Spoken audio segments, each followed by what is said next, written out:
What is going on, guys? So today I'm going to be showcasing my Predaplant deck profile, and it's really fun deck. It's the deck I've been running so far, and people actually are giving it kind of a hard time or thinking it's not as good as most decks, but I think it's really good, especially for stopping. I know Zodiacs at the minute make it very hard to be good, but I think it's still a really good deck, and it's really fun to play. And I kind of utilize synchros and Xyzs in this build, not just fusions, because it actually can go into those pretty easily. And it's like, it's not what I thought it would be from originally. I thought it'd be all relying on Predaplant or counters, Preda counters or whatever. But there's really only 5 cards with Preda counters on it. So this is the first one. I just kind of call it the original name, so Spinos. 3 Predaplant Spinos. So what this does is if this card is normal or special, you can target one monster and press Predaplant counter, and all the Predaplant counters have the same effect. That if it's a level 2 or higher, it becomes level 1, or level 2, it becomes level 1. Yeah, so that's basically all it. So it kind of stops. Obviously, if we're going against a rank 1 deck or kind of that kind of thing, it's not going to do well. Or if you're doing, I don't know, like that kind of stuff, or if a deck that doesn't really matter about levels, but it's good for stopping that. And then if this card battles a monster, even if it gets destroyed, you can special summon a Predaplant monster from your deck, which is really good. I like this one. And they're all dark monsters, which makes it really good. Next, the super poly of the deck, Chlamydosundew Kingi or something, or Sundew. It was Sundew Kingi. Now it's Chlamydosundew. So this one, basically, if there's a Predaplant monster your opponent controls, even if it's level 8, if your opponent's running Dark Lord and stuff, you can go straight into this with that card. But other than that, you can go into Greedy Venom or Starving Venom, because the opponent, if it has a Predaplant counter on its treat, is dark, so straight away you can get this, and these two work really well together, because you just summon this, attack a monster, when you summon this, you have your monster, the opponent's monster, get a Predaplant counter on it. And then if this card is destroyed, you can special summon this, and then during your main phase 2 you can fusion summon. That's kind of the biggest play it has. Yep, and you can only do that once per turn. Next we have Sarraceniant, which is probably one of the best cards in the deck. So this, if this card's in your hand and your opponent activates or attacks directly, you can special summon this card. And then if this card is sent to the graveyard by a card effect, you can add a Predap card from your deck to your hand, except this card. So it pretty much searches your entire deck, and it's also a nice little defender against direct attacks and stuff. So kind of like a Battle Fader effect.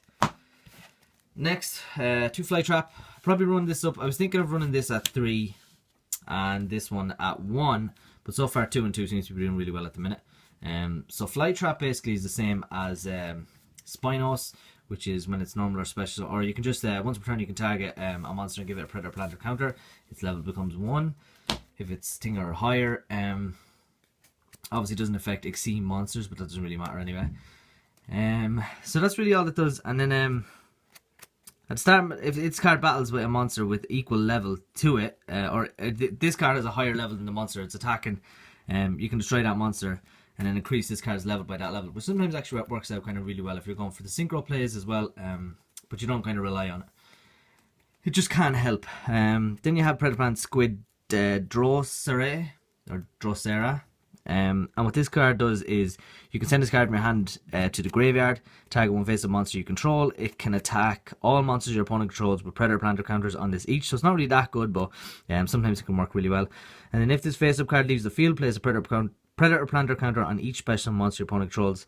And if you do, any of those monsters that are level 2 or higher become level 1. So it's kind of good if you have 2. You need kind of 1 on the field that's destroyed and 1 in your hand to make it really good. But other than that, I might change to 3 flytrap and 1 squid drosera, or whatever it's called. And I might go for when the new cards come out, I think those cards will be gone. Which is the Scorpion and Cobra, which are really good.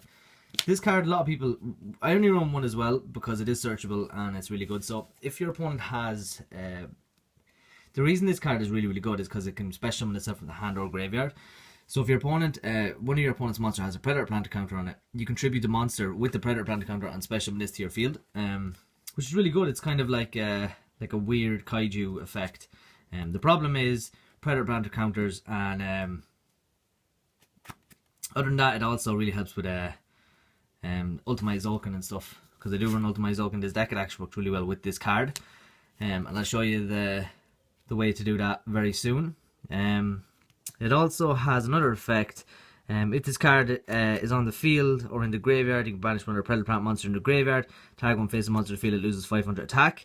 You can only use effect of this once per turn. So not bad that way either, but it's a 2300 defender, which is really nice. Just summon a special summon in defense.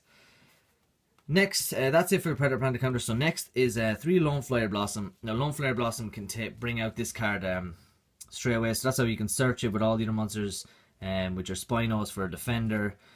First turn, and then Lone Flyer Blossom to bring this into defense position for later on. It's really good that way. Yeah, so that's pretty much it. I mean, you can bring other cards. You can bring Spinos out for your Predaplant counter if that's what you need. Flytrap, any of that type sort of thing. Next, we run 2 Summoner Monk, because it's good to have Predaplant monsters in the graveyard.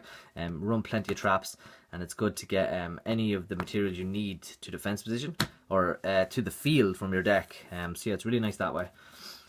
Next, the 1 Spore. Spore works really well in this deck as well. So if this card's in your graveyard, which you will be getting it to the graveyard, you have 1-for-1 for use Sarraceniant and Spore, but mainly your main thing is going to go into Spore.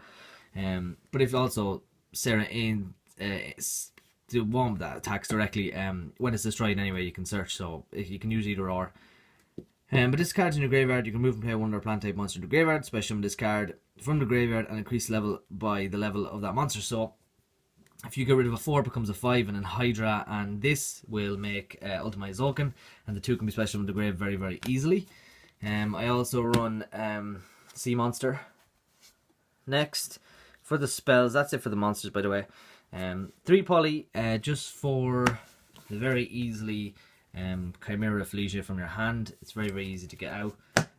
So yeah, so that's why I run that. Also, you can also use it for the other cards as well. Next, Insta Fusion, because we are running Norden and we are running Sea Monster, and I do also tech in Thousand Eyes Restrict as well, which is a really good card. Next, 3 Allure, because all of the monsters are dark. It's kind of a given. 3 Predapruning, which is kind of like a premature burial, but without the life points for your predator monsters in the graveyard, special summon. It really helps out with Starving Venom, Fusion Dragon plays and stuff like that. And also like for bringing out Rafflesia if you needed to. And then Predaponics is the same sort of thing, except it's once per turn. Level 4 or lower, so you can't go into Rafflesia there, but it also once per turn, so it kind of balances itself out. You can do Spinos and then Sundew to fuse and stuff, so it's really good, all the combos and stuff. Next, Foolish Burial, because a lot of your cards you kind of want in the graveyard, because it's very easy to special summon from the graveyard from them, so it's kind of better to find them in your grave first. Next, Soul Charge, for obvious reasons. Twin Twisters to destroy back row, and 1-for-1. That's the last of the spells we play. Next, the 1 Solemn Morning and the 1 Vanity's Emptiness, but feel free to change that to Debarrier or Grizel Prison, whatever you want. So next, the interesting part is the extra deck. So first off, we play the 1 Greedy Venom Fusion Dragon. It's really, really strong if you can get it out, and it's pretty easy to get out with this deck. Yeah, so what I can do is you need a level 8 or higher fusion monster, and then once per turn, target 1 monster on the field until the end of this turn. The target's attack is 0. Also, that target has its effects negated, which is really strong. And if your card is destroyed and sent to the graveyard, destroy as many monsters on the field, and then you can banish Starving Venom to bring this back from the graveyard. Next, 2 Starving Venom, because it's very easy to summon. Everybody knows Starving Venom does, and it's the ace monster of this deck. It's really, really strong. Next, 3 Chimerafflesia. Now, I was thinking of maybe bumping this down to 2 to make space for Xyz and Synchros, but at the minute it seems really good. Whoa, the camera's falling. Yeah, so what this does basically, it can be the highest attacking monster on the field, no matter what. If a monster is higher than 7, it can't do much, but anything lower and it gains 1,000, your opponent monster loses 1,000 attack. Really strong that way. And then if it's destroyed, you can add a polymerization or fusion card. Next, one sea monster of Theseus works really well with Hydra. The one Norden for to go into XC plays with Spinos. The 1,000 Hydra trick to rob your opponent's monster and then fuse it that way if you have poly in your hand. So if you have an Insta fusion and a poly, you can, if they're running darks, obviously I suppose you can go into that straight away. It's not too bad. Next, the one Ultimaya is open because it can happen. Then you can set card to summon Crystal Wing Synchro Dragon. So yeah, there's that. Then for the 2/7s, because it's easily enough to summon the 2/7s, you can go into Sea Monster to make the 5, and then you can very easily use all the level 2s to summon Clearwing and Black Rose Moonlight. I had to add Black Rose Moonlight just because it fits the deck as well. Next, for Spore and Spinos, or for Spore and Norden, I run the high speed ride Chanbara, but feel free to run whenever you want. And then lastly, the one XC monster, but I might think of changing, maybe adding a different XC monster or another XC monster and get rid of one Chimerafflesia for Dark Rebellion Sea Dragon. But that's it for the deck profile, guys. Let me know what you think in the comment section down below. Don't forget to please like, comment and subscribe, and good luck.